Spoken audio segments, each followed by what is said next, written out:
Andreea, uimește-ne! Asta, slăbuț! Poți mai mult, știm!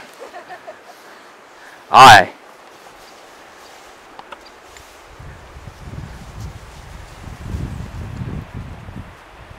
Nu mai ești nici melci de zăpadă ce-a fost odată.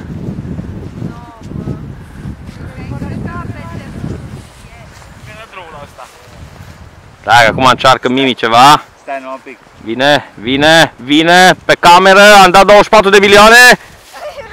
Păi acolo. Stai, ia uite ce avem acolo sus. La o parte. S-a făcut. Cred că mergem jos și facem un om de zăpadă.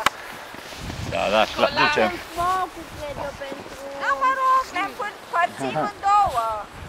Unii fac om de zăpadă și alții fac de mâncare. Așa, bine. Eu fac de mâncare.